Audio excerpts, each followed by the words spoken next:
We are starting now the chapter on the trail of the earliest people. So now we will be searching what these people have done. You remember last chapter we discussed that we are actually detectives, and now we will be finding out how was these early men and how they lived their life. Do they write something for us? Is it the historical period? No, it is the time of prehistorical period, where they have not written anything, they had no idea how to write. But even then, how many things we can find out keeping our ears and eyes open using the archaeological sources? Let us see that. Now these people, the earliest people, they move a lot. Whenever you will see a video, you will see some clips, whatever, or the cinema, movies, they always you will find that some group of people, they are moving from one place to another. What was the reason why these people are relocating from one place to another? Reasons for relocation was mainly four. They are the hunter and gatherer. So their first object was food to gather. In the morning before you come to school, you have nothing to worry, or you need not to pack your search for your food. Your everything is ready. This was not the same with this Paleolithic people or the prehistoric people. They need to search for their food every day, every time when they are hungry. Don't you feel the similarity with some of the animals who are also searching food even today? A lion, when it is hungry, it is searching for its food. People first, they have to search for their food when they need it, because they don't have the way we are storing it. They never had a refrigerator to keep all the vegetables or food fresh, and whenever they need it to get them, just only opening the refrigerator. The system was not like that, you know all. So these people, they were hunter and gatherer. The first and foremost thing in life is food. So in search of food, these people are relocating from one place to another. First was the fruits. Naturally, whatever the fruits are available, or the cereals, whatever naturally available. At that point of time, these people had no idea how to grow their own plant, how to domesticate their own plant. They don't have that idea. So they relocate. Once in one place, all the fruits are over, or the grains they find out, they all consume the entire thing. They have no other way out to relocate from that place to some other place which is enriched with some fruits or other type of foods available there. Nextly, they were the hunters also. They were chasing the animals to get their flesh as a food. So as the animals are always moving, they are moving from one place to another, even for their search of food. People also following those animals, the hunters, they used to move from one place to another. The third reason was season. Seasonal changes also sometimes that force them to migrate from one place to another. You can take example of these migrating birds. What these migrating birds are doing? We have seen many Siberian ducks are coming to India in the winter season, because the winter weather is suitable for them to come and settle here, because in winter India the climate is so pleasant that they can get their food also easily. But if they stay in Siberia, it is all frozen and it is not possible for them to get any food. That's the reason they migrate from Siberia to India. The same way, even these people in the Paleolithic age or the prehistoric age, they also, depending on the season, they used to move from one place to another. It is not only the climate, but some of the seasonal fruits. Some of the areas, the seasonal fruits are well available. So to gather them, to get them easily, these people used to move from one place to another place. The next one is in search of water. It is not always so easy to get water at the same condition. Mainly when the ages, there was a long time when we experienced ice age.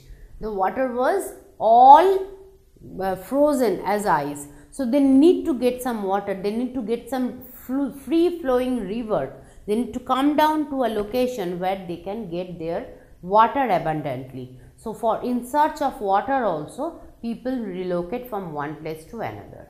Now, were they not going to meet their own relatives and their friends?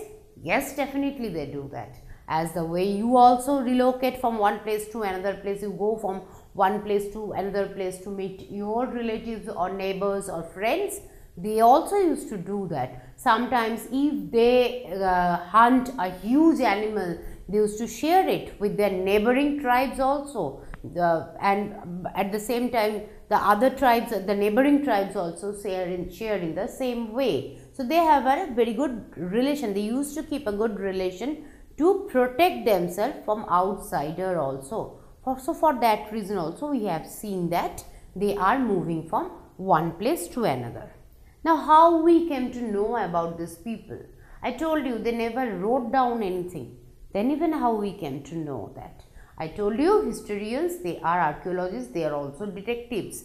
And when you are reading history, keep your detective mind open. You will also learn many things that is not written in your book if your mind is open. Sources of information for this age is tools they made. They made many tools. Now, first we have seen they have made huge big tools, and then they cut down, they make them short, and then they make them usable. First they need very much like the muscle power to use those tools, and then we can see the brain is developing and they are using their brain power. So don't you say it is an evolution? Definitely it is. And that is the way people also started learning, gathering knowledge, how to control his life in a better way. So these tools, various tools we find, maybe some few are to cut vegetables, some few are to cut bones, even the flesh, some few are to hunt a fish. So using the stone tools, we find that people are, we find that how they live, how they use it, we can find that. Some, even in this age, we find that they have attached the handle of the bone or wood, like they use it as an axe, they use as bow and arrow, like an arrow they have used it. They came to know that it is easy to hunt an animal from the far away safe place using bows and arrows. So the new development of technology making weapons, the tools, they now know how to dig the earth and get some of the roots that they can eat. Some of the roots, they are tasty, they can digest it and they can eat it, they are easily available also. So they started using that. These tools are the major evidences to get to know about this Paleolithic people. Next we are coming to the artifacts. Artifacts means, no, that was not the time when people made a lot of artifact and we can find from there. But some of the things what they did, how they used, even seeing that, finding that, we can find that yes, people, they started using them. They started, the time when they started using fire, even these artifacts are helping us to know about them. Now, how they choose a place where they can live. First of all, if this option is given to you, that you choose a place where you want to live, definitely you will search for all the modern amenities available. You will search for internet, you will search for Wi-Fi availability, you will search for some other basic things now that is a part of our modern life. But their time, their main criteria was food. The first and foremost thing for them was wherever the food is available, they settle down in that place. Firstly. Secondly, they definitely, not only the food available, the land must be fertile and there must be abundant water supply by a river or a stream or some other way. Where the water is available, people settle down in that place. And this, as the stone tools are important, people try to find places where good quality stones are also available, because this is the time when people use only stone tools. They don't have any idea of any other metals, and they know that they need to change, they need to modify those stones that they can use for hunting or preying the animals.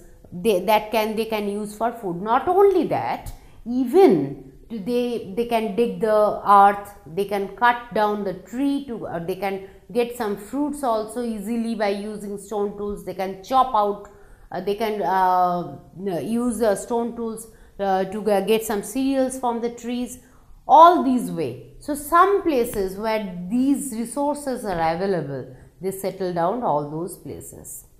These places, we give them a name as sites. The sites means there we can find many things, right? Remaining of the tools, remaining of their pits where they cook or they made some tools, those areas, we call them as factory sites also.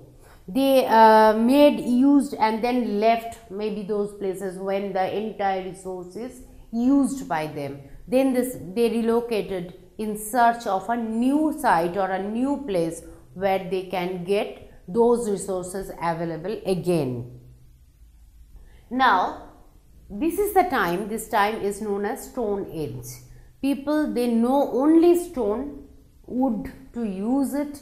So other than stone and wood, they don't have any idea to use other metals. Metals were not yet at that time, that was not invented even, discovered even. And the stone tools, they are of two types mainly. One is megalith, one is microlith. Stone tools are of two types. One is megalith, one is microlith. Megalithic stones are huge in size. Mega, that means big in size. So the starting of Paleolithic age or old Stone Age, we can find that people that at that point of time, they are using megalithic tool. They are throwing, simply they cannot use in some other way. They are just throwing it on the animals. If the target they can meet, then the animal got hurt and they can anyway capture that animal. Then they started not only capturing the animal but also domesticating them. Not only for food but for other reasons also. So they need to catch those animals. They improved to the microlithic stone tools. Microliths are small one. Maybe the animal will get hurt a little, and that was the easiest way to catch it. So even the arrows, bows, arrowhead or the eggs, these all they started using as microlith. Now to make this type of, from megalith to microlithic stone tools, they use two types of procedure. One is known as stone and stone procedure. Another one is known as pressure flaking. What are they?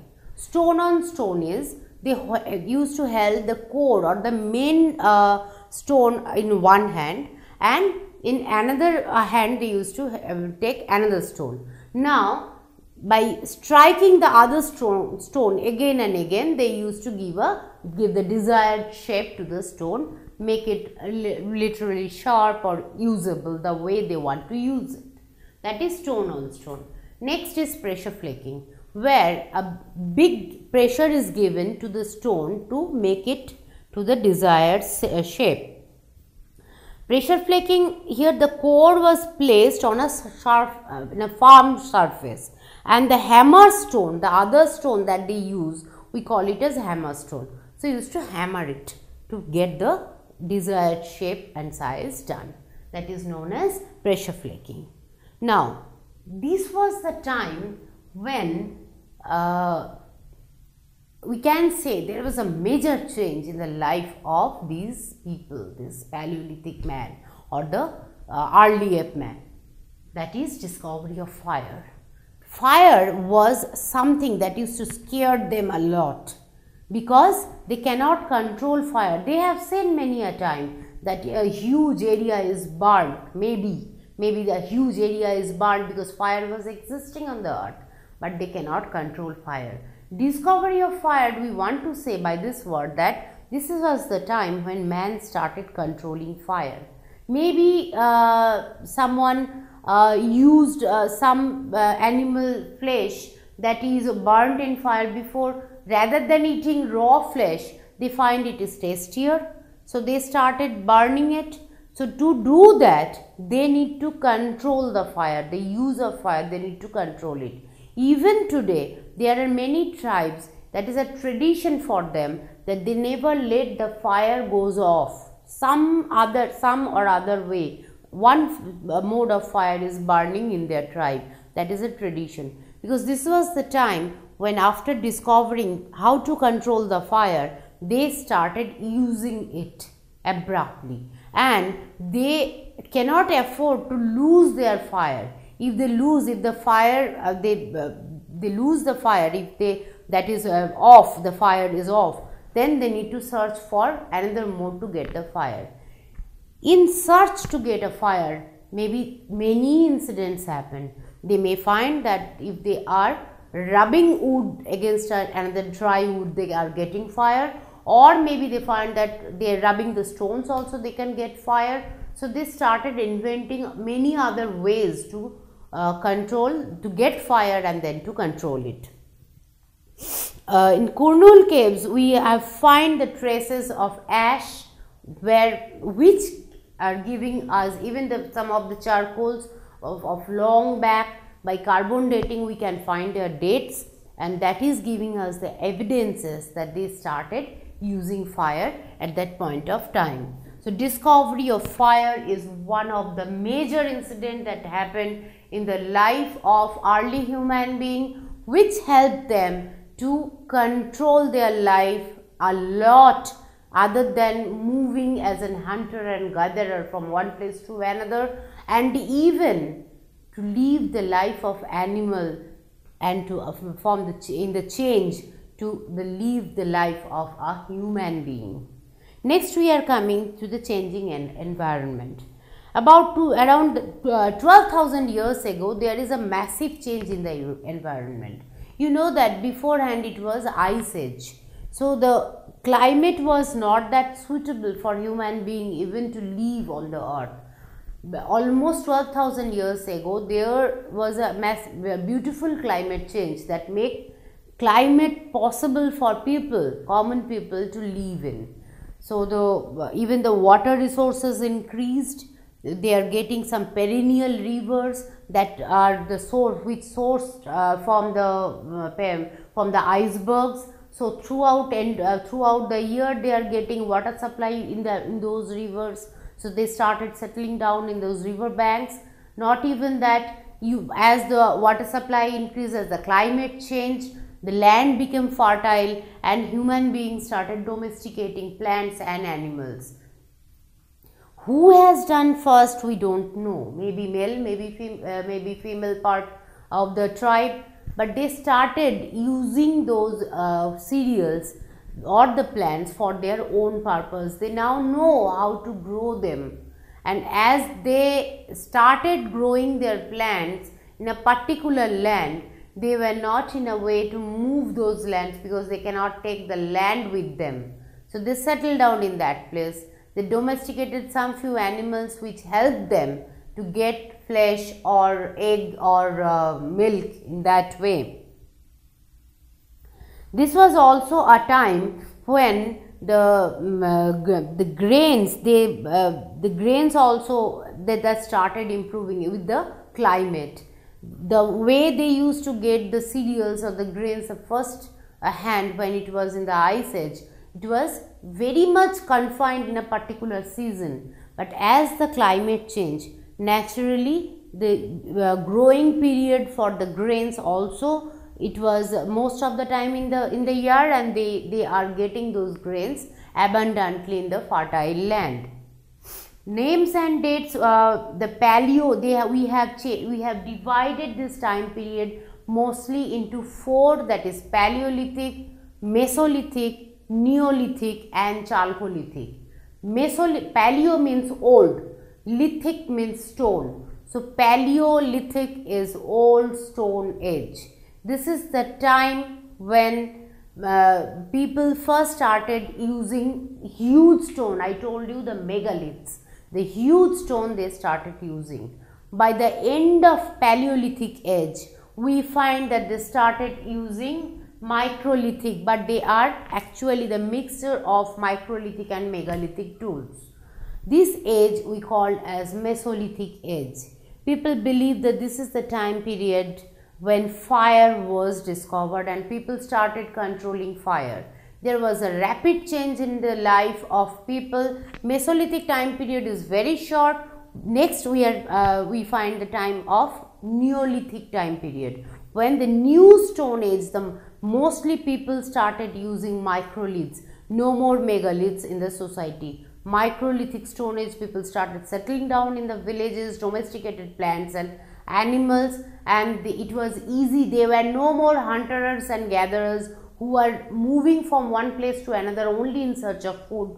Rather, they settled down, domesticated their own food, the way to get their own food, and they are called as a tribe or as a villagers. Now, the next part is a Chalcolithic age. We will discuss about them when the metals, or chalco means copper, when the metal, like the first, I hope you all know that the first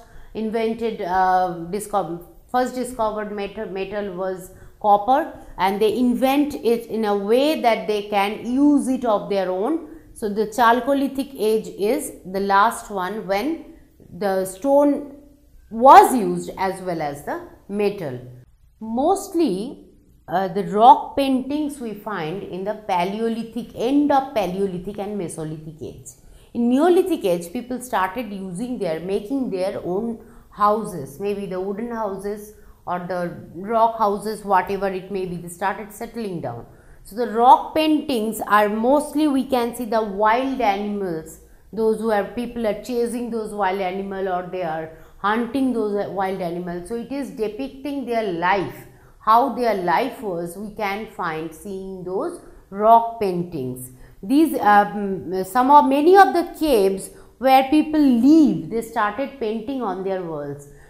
Why they did it, it is very tough to say. Maybe that was one of the way they started communicating. This is by using these paintings, being a detective, I told you, we can find out that which all animals were domesticated at that time. We have seen the pictures of dogs which are accompanying a human being when they are hunting, in a hunting scene.